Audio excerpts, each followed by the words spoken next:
Regardons cette portion des Écritures qui traite du retour d'un reste de la captivité. C'est sans cesse un retour, non pas vers Jérusalem, mais à Sion. Les rachetés de l'Éternel retourneront. Ils iront à Sion avec chant de triomphe. Et une joie éternelle couronnera leur tête. L'allégresse et la joie s'approcheront, la douleur et les gémissements s'enfuiront. Ésaïe 35:10. Le Seigneur dit, je retourne pour Sion. Zacharie 8:3. Oui, je reviens à Jérusalem. Zacharie 1:16. Mais je retourne pour Sion. Car Sion est ce que Jérusalem devrait être selon sa pensée. Je suis jaloux pour Sion d'une grande jalousie et suis jaloux pour elle d'une grande fureur. Zacharie 8:2. Sion est la pleine pensée de Dieu, signifiant tout ce que son peuple devrait être. Elle est au centre de l'intérêt divin. Dans le Nouveau Testament, il y a une interprétation spirituelle de cela, une contrepartie spirituelle de ce qui est historique.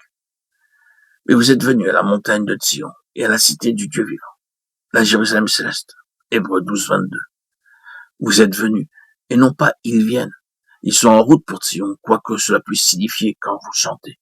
Nous marchons vers Sion, nous sommes venus à Sion. C'est cela la pensée de la lettre aux Hébreux. Nous nous sommes approchés de quelque chose qui, dans le ciel, est absolu, accompli, ultime. Nous avons quitté la partie, nous avons laissé les figures, les types, les images de l'Ancien Testament. Aucune d'elles ne pouvait parvenir à la finalité. Elles nous conduisaient seulement de loin et nous ont laissés sur le chemin. Mais maintenant, nous sommes parvenus au terme de tout cela. Dieu, dans ces derniers temps, nous a parlé par le Fils, Hébreux 1:2. Et nous sommes venus à Sion. La pleine pensée de Dieu, en étant l'incarnation de la pleine pensée de Dieu concernant l'Église, rassemblant en lui ceux qui satisfont cette pleine pensée. Le rassemblement d'un peuple pour être le peuple de Sion. C'est la base de tout. Autour de cela sont réunies de nombreuses choses. Si vous voulez savoir combien elles sont nombreuses, asseyez-vous, prenez une concordance et considérez ce mot de Sion et son contexte. Cela vous demandera un certain travail. Vous verrez que Sion est une très vaste pensée de Dieu, recouvrant de nombreux aspects.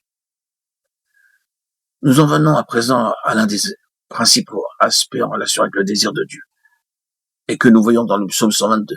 C'est là que montent les tribus de l'Éternel, un témoignage à Israël. C'est un peuple dans Sion pour un témoignage, non pas pour les perdus dans ce cas, mais pour Israël.